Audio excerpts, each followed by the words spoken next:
Hello everyone, first of all welcome to our YouTube channel. In this video we will discuss the paper of KU University 2018 का है BSc third year semester 6 का organic chemistry का. One of the students requested मी कि videos बनाए पर जो previous year papers हैं, तो आई ओनली वन पेपर 2018 का है KU यूनिवर्सिटी का. तो आप पैटर्न देख सकते हो किस टाइप के आते हैं और जनरल पैटर्न आपको पता ही है क्या होता है, ठीक है. एंड वन से सॉरी टू ऑल, क्योंकि सभी स्टूडेंट्स की रिक्वेस्ट आ रही थी कि वीडियोस डाल लें और कुछ मेरा हेल्थ इश्यू और कुछ टाइम कम लग रहा था, इसलिए I am unable to make the videos. कुछ स्टूडेंट्स, मोस्टली स्टूडेंट्स की रिक्वेस्ट ये भी थी कि जो अरिहंत बुक है उसके चैप्टर की डिस्कशन हो, उनकी PDF भी चाहिए थी उनको, या एंट्रेंस रिलेटेड वीडियोज़ भी वो चाह रहे थे, जो भी इम्पोर्टेंट टॉपिक्स हैं. कई स्टूडेंट्स की मेल भी आ रही है, वो कमेंट भी कर रहे हैं, तो हम ट्राई करेंगे कि वीडियोस अपलोड की जाएं. अभी still I have less time, so मैं वीडियोस अपलोड नहीं कर पा रही हूँ, बट जब भी मेरे को टाइम लगेगा तो मैं वीडियोस अपलोड करने की ट्राई करूँगी. ओके. और जितने भी हैं वैसे मैंने जो MSc एंट्रेंस के आप देखोगे जो इम्पोर्टेंट आपको मिल जाएंगी, शॉर्ट ट्रिक्स के नाम से वीडियोस हैं या जो इम्पोर्टेंट टॉपिक्स हैं, तो चैनल प्लेलिस्ट में आपके अब तक 500+ वीडियोस हो चुके हैं. तो आप उसमें देखोगे BSc का भी मोस्टली सिलेबस मिल जाता है आपको. जैसे सेकेंड ईयर है उसके तो सारे ही कर रखे हैं, फिजिकल ऑर्गेनिक थर्ड सेमेस्टर का, फोर्थ का, फिर हमने फिफ्थ के भी कर रखे हैं, स्पेक्ट्रोस्कोपी सारे कवर हैं, सिक्स सेमेस्टर के भी ऑर्गेनिक भी हमने कर रखी है स्टार्ट, ठीक है. उसमें अमीनो एसिड चल रहा था आपका और हेट्रोसाइक्लिक कंप्लीट हो चुका था. तो आप वो वीडियोस नहीं देखी हैं तो आप वो चेक कर सकते हो, ठीक है, प्लेलिस्ट में जाकर. और हम ट्राई करेंगे डेली वीडियो डालने की. तो फर्स्ट क्वेश्चन देखो, ये आपको पता है कि आपके क्वेश्चन का वो तो पैटर्न यूनिवर्सिटीज़ पे डिपेंड करता है. जैसे 5 क्वेश्चन करने होते हैं, 9 क्वेश्चन मिलते हैं हमें, और 1 क्वेश्चन क्या होता है कि जो सारे चैप्टर से आता है 1 कंपलसरी होता है और 4 के से भी. और कोविड की वजह से कई यूनिवर्सिटीज़ का पैटर्न चेंज हो गया था कि NE5 कर सकते हैं आप, वो कंपलसरी को हटा, वो अपना देख सकते हो आपके अकॉर्डिंग. वैसे आप ट्राई करो कि कंप्लीट चैप्टर सारे जितने भी चैप्टर्स आपके वो उनको आप कवर कर पाओ, नहीं तो एटलीस्ट 3 यूनिट तो आप अच्छे से करो ताकि पेपर आपका 5 क्वेश्चन आप इजीली अटैम्प्ट कर पाओ, ठीक है. और जितने, क्योंकि ये चैप्टर्स आपको आगे भी काम है तो आप सारे पढ़ लोगे तो अच्छी बात है उसके लिए. तो क्वेश्चन देखो, फर्स्ट इन्होंने दे रखा है कि अरेंज करो आप पिरिडीन को, पायरोल को, पिपरिडीन को in increasing order of basic character with reason. ये क्वेश्चन जब मैंने आपका ये हेट्रोसाइक्लिक चैप्टर स्टार्ट किया था तो उसमें मैंने सेकंड ही वीडियोस में ये किया हुआ है. फर्स्ट अगर वो वीडियोस आपने देखी हैं, वैसे मेरी जितनी भी वीडियोस हैं वो 7 to 8 मिनट 10 मिनट मैक्सिमम की होती हैं, 13 14 15 से बिलो ही रहती है, ठीक है. और उसमें अगर आप वो वीडियोस भी देख लेते हो एक दिन भी टाइम लगा के 2 डेज, तो आपका कंप्लीट चैप्टर हो सकते हैं. और उसमें ये बेसिक अगर आपने वीडियोस अच्छे से देखी होगी तो ये तीनों क्वेश्चंस मैंने उसमें करवाए हैं, पिरिडीन, पायरोल और पिपरिडीन का. और मैंने रीज़न भी एक्सप्लेन किया था बेसिक करेक्टर का. आपका सबसे ज़्यादा आपका पिपरिडीन होता है क्योंकि इसमें SP3 है. फिर पायरोल और पिरिडीन का बताया था, ठीक है. तो आप वो वीडियोस देखो उसमें से, अगर नहीं, क्योंकि इसमें हम सिंपल क्वेश्चंस को डिस्कस कर रहे हैं, हर एक को करेंगे तो वीडियोस काफ़ी लंबी हो जाएगी, वो उस टाइप का. तो ये जो करवा रखी है वो आप वहाँ से देख सकते हो. और सिंपल बेसिक करेक्टर के लिए आपको क्या चाहिए है वो मैंने भी बता रखा है आपको. अब मॉलिकुलर ऑर्बिटल स्ट्रक्चर मैंने आपको बताई थी कि पायरोल, फ्यूरान, थायोफिन और पिरिडीन, इन चारों के आप कर लेना. पायरोल की कर ली सेम आपकी फ्यूरान की, वैसे ही थायोफिन की ये भी मैंने कवर किया है, तो आप वीडियोस में देख सकते हो, ठीक है. और ये जर्नल मैकेनिक ये भी मैंने सारी एक्सप्लेन की थी, फ्यूरान की भी की थी, पायरोन, थायोफिन, आइसोक्विनोलिन, क्विनोलिन, और उनमें मैंने आपको बताया था कि ये आपको ध्यान रखना है. मैकेनिज्म्स भी आपको बताया था इलेक्ट्रोफिलिक सब्स्टिट्यूट कि क्या first generation of electrophile, second formation of carbocation, third आपका क्या होता है प्रोडक्ट फॉर्मेशन. और फिर मैंने इसमें एग्जांपल दिए थे, नाइट्रेशन का है आपका, सल्फोनेशन है, अलग अलग. फ्यूरान की कर ली सेम पायरोल की होती है, सेम आपके उसकी पायरोल, फ्यूरान और थायोफिन की होती हैं, एक ही कर ली. तो ये मैंने तीनों एक्सप्लेन किए हुए. अब देखो जिस स्टूडेंट्स ने भी अगर वो वीडियोज़ को एक बार अच्छे से भी कवर किया है तो भी आपका देखो 1 क्वेश्चन उनका अच्छे से हो रहा है 5 मार्क्स का.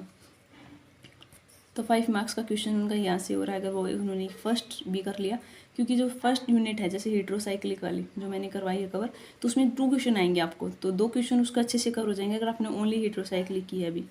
और एक अमीनो एसिड्स 2 यूनिट तो हम कर लोगे आप, क्योंकि काफ़ी इंपॉर्टेंट है, आगे तक रहती हैं आपके अमीनो एसिड हो गया, हेट्रोसाइक्लिक है, आगे तो एक अलग अलग सेपरेट बुक बन जाती है हेट्रोसाइक्लिक में. अब ये देखो रिएक्शन है, क्विनोलिन है ट्रीटेड विद नाइट्रेटिक मिक्सर. अब देखो क्वेश्चन क्या होता है कि एग्जाम ने डायरेक्ट क्वेश्चन ना पूछना, इसने ये नहीं पूछा कि क्विनोलिन की इलेक्ट्रोफिलिक रिएक्शन बताओ. अब इसने क्या दे दिया कि नाइट्रेशन रिएक्शन है. अब आपने बताया नाइट्रेशन क्या इलेक्ट्रोफिलिक रिएक्शन है, और हमने क्विनोलिन की इलेक्ट्रोफिलिक कवर की थी, तो आपको पता है कि जैसे नाइट्रेशन करना हो तो आपको नाइट्रेशन के लिए क्या होना चाहिए, इलेक्ट्रोफाइल आपका NO2 पॉजिटिव होता है, ये आपको पता है। NO2 तो अटैक करता है नाइट्रेशन में, NO2 तो अटैच होता है आपका, तो उसके लिए क्या होता है HNO3 और H2SO4, क्योंकि आपको पता है अकेला HNO3 तो यहाँ से जर्नेशन नहीं हो, दोनों का मिक्सर करते हो, तो ये मैंने बता रखा है NO2 पॉजिटिव वो अटैक करता है और रिएक्शन फर्दर प्रोसीड होती है। तो ये आपको पता होना चाहिए कि क्विनोलिन जब नाइट्रेटिंग मिक्सर है जैसे नाइट्रेशन होएगा, और ये मैंने आपको बताया था कि इलेक्ट्रोफिलिक और न्यूक्लियोफिलिक, इनमें आपको 2 ही टर्म ध्यान रखनी कि किस पोजीशन पे अटैक होगा। क्विनोलिन में 5th पे होगा, 8th पे होगा, 2nd पे होगा, ये वाली कवर करवा रखी है, आप वीडियोस देखो अच्छे से आपको कवर हो जाएंगे। और ये वाली रिएक्शंस में मैंने आपको बताई थी इंपॉर्टेंट है, कवर करवा रखी है। आइसोक्विनोलिन की जो मैंने वीडियोस डिस्कस की थी उसमें मैंने ये रिएक्शन की थी सोडामाइड की लिक्विड अमोनिया के साथ, जो NH2 अटैक है वो मैंने करवाया था, उसमें आप देख सकते हो। अब ये भी देखो सेम यही रिएक्शन, अब यहाँ पे आइसोक्विनोलिन था और यहाँ पे क्या होगा आपका पिरिडीन था, ये ऑल मैंने कवर करवाई है उसमें, आप वो देख सकते हो वीडियोस। अब सेकंड इसमें क्या दे दिया, right the equation of acetyl acetone reaction with. अब क्या होता है कि जर्नल इसमें सिंपल पूछ लेते हैं कई बार, ये जरूरी नहीं कि आप चैप्टर में तो रखा वही, क्योंकि बेसिक अब BSc में हम तो जो 12th में है आपका जो BSc की जो जर्नल कंसेप्ट के अकॉर्डिंग अभी रिएक्शन है, जैसे अमोनिया की रिएक्शन देखो P2O5 है, P2S3, ये रिएक्शन वैसे हमने उसमें डिस्कस की हुई है, P2O5 के साथ रिएक्शन क्या होती है, P2S3 के साथ क्या होता है, अमोनिया के साथ में क्या होगा, तो एसिटाइनल एसीटोन बनाओ आप, उसके साथ रिएक्शन करवा के देखो, आपका हो जाएगा सिंपल। नहीं आया तो आप कमेंट कर सकते हैं, हम सेपरेट इनका सॉल्यूशन की अलग वीडियोस बना देंगे। अब हम क्वेश्चन को सिंपल डिस्कस कर रहे हैं, यानी वीडियोस लॉन्ग हो जाएगी। अब यहाँ पे देखो ये रिएक्शंस के दे रखे हैं नेक्स्ट वाले। अब यहाँ पे देखो give the preparation of the sulphaguanidine, जो नेक्स्ट चैप्टर से आ गया।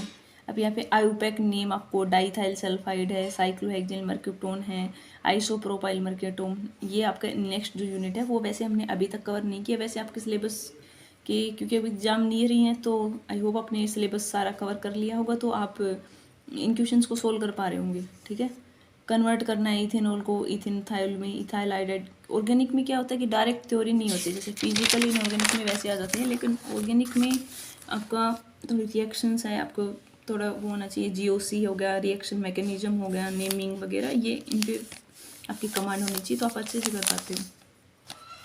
अब ये देखो SO3 है, Pr2 ये सिंपल रिएक्शन है, वैसे हमने पहले से भी कर चुके हैं। देखो अगर ये S नहीं होता, यहाँ पे CH3 होता है MnO4 के साथ, तो आपको पता है कार्बोक्सिलिक बन जाता है।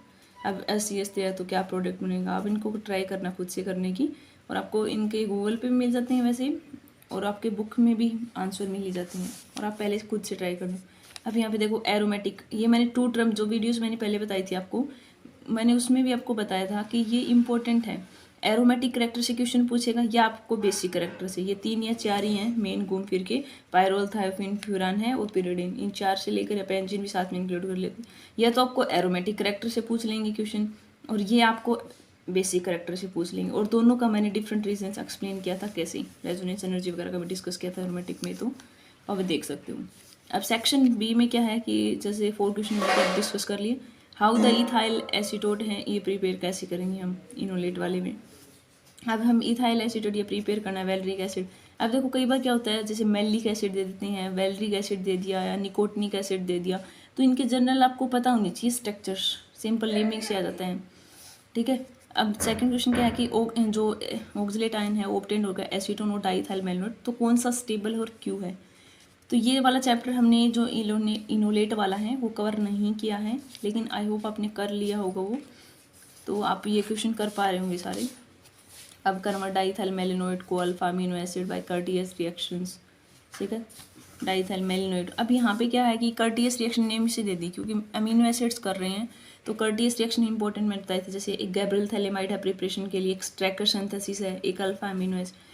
तो ये जो सिंपल नेमिंग रिएक्शंस हैं उनकी प्रिपरेशन से, तो कई बार डायरेक्ट पूछ लेते हैं, जो फेमस रिएक्शंस होती हैं वही, तो ये वो है। अब क्लासिकल पेप्टाइड सिंथेसिस बताओ, मैंने बताया था आपका पेप्टाइड क्या बॉन्ड होता है, उनकी सिंथेसिस के मेथड। और ये आपका प्रोटीन की स्ट्रक्चर्स आपको पता होना चाहिए, फाइब्रस ग्लोबुलर में क्या डिफरेंस है, ये सिंगल थ्रेड लाइन होता है, कॉम्प्लेक्स, ये कुछ डिफरेंस आपके बुक में दे रखे हैं, आप इजी कवर कर सकते हो। प्रोटीन की इनकी आप ये भी देख लेना, अब की बार 2018 में दे रखा है फाइब्रस और ग्लोबुलर, आपसे primary structure, secondary, tertiary, quaternary structure उनका पूछ लें तो आप पता होना चाहिए आपको क्या है। ठीक है, और पेप्टाइड बॉन्ड फॉर्मेशन पूछ ले तो उनका भी पता होना चाहिए कैसे बनेंगे। और ये different step of free radical vinyl polymerase में क्या कौन से स्टेप होते हैं, जैसे सिंपल जर्म में हम देखते हैं ना इनिशिएशन प्रोपेगेशन, वैसे। अब ये देखो पॉलीमर से है, method of preparation and uses, Teflon है, स्टायरोन है, एक्रोलिन है, पीवीसी है, पॉलीविनाइल क्लोराइड है। तो इसकी मोनोमर यूनिट क्या होंगी, कैसे हम इनको प्रिपेयर करेंगे, तो वो है इनका। अब ये different type of spectrochemical arrangement in polymer, ये पॉलीमर वाले चैप्टर में आपने पढ़ लिया होगा।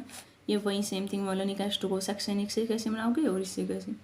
आइसो इलेक्ट्रॉनिक पॉइंट और इलेक्ट्रोफोरेसिस क्या होते हैं, ये मैंने अमीनो एसिड्स की वीडियो डिस्कस चल रही है हमारे अमीनो एसिड्स, उसमें 2 वीडियोस ही रहती हैं, फिर आपकी कंप्लीट हो जाएगी। तो अमीनो एसिड्स में मैंने बताया था, मैंने वीडियोस बनाई थी सेपरेट आइसो इलेक्ट्रॉनिक पॉइंट और इलेक्ट्रोफोरेसिस पे। आपको बताया था कि आइसो इलेक्ट्रॉनिक पॉइंट वो पॉइंट जहाँ पे पीएच का कोई चेंज नहीं होता, देयर इज नो चेंज यहाँ पे। और हम कैसे कैलकुलेट करते हैं, 2 एसिड की 2 बेस की दे रखी हो। इलेक्ट्रोफोरेसिस में बताया था मैंने मोमेंट ऑफ चार्ज पार्टिकल जब इलेक्ट्रिक फील्ड अप्लाई करते हैं। तो ये ऑल थिंग्स हम डिस्कस कर चुके हैं जो चैप्टर्स, तो वो तो आपको एटलीस्ट अच्छे से आते होंगे। और आपके यूनिवर्सिटीज़ में या कॉलेजेस में आप कर रहे हैं तो वहाँ से भी आपने कवर कर लिया होगा। नहीं किया तो आप यूट्यूब पे कंटेंट है, गूगल पे काफ़ी कंटेंट मिल जाएगा, बुक्स आप देख सकते हो, ठीक है।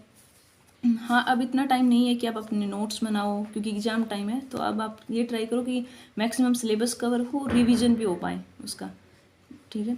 तो आपको रिटेन हो रहा है पाए माइंड में।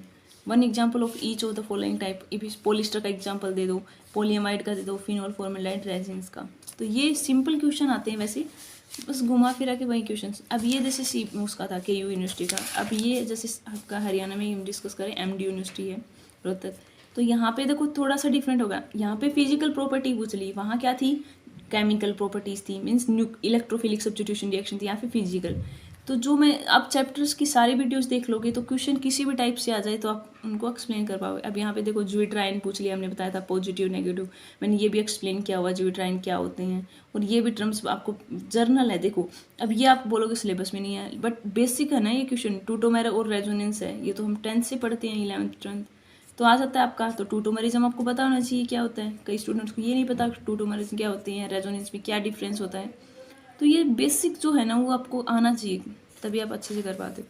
अब इलेक्ट्रोफिलिक सब्स्टिट्यूशन ये भी पूछ लेते हैं आपसे, देखो क्वेश्चन किसी भी वे से आ सकते हैं। अब यहाँ पे देखो पायरोल में ना 2 पे होता है, बट पीरियडिन में 3rd पे होता है। ये जब आप इलेक्ट्रोफिलिक सब्स्टिट्यूशन का मैकेनिज्म करते हो तो इलेक्ट्रॉन डेंसिटी दिखाते हो कि कौन सी पोजीशन पे ज़्यादा होती है, तो उसके अकॉर्डिंग आप एक्सप्लेन करते हो। अब एरोमेटिक कैरेक्टर से देखो, ये क्वेश्चन काफ़ी मैंने बताया था ना आपको कि एमओटी थ्योरी है, पायरोल का पूछ लिया, कई से बार फेरन का पूछ लिया था, चारों का करके जाना आपको, एक का समझ लिया और सारा सेम है।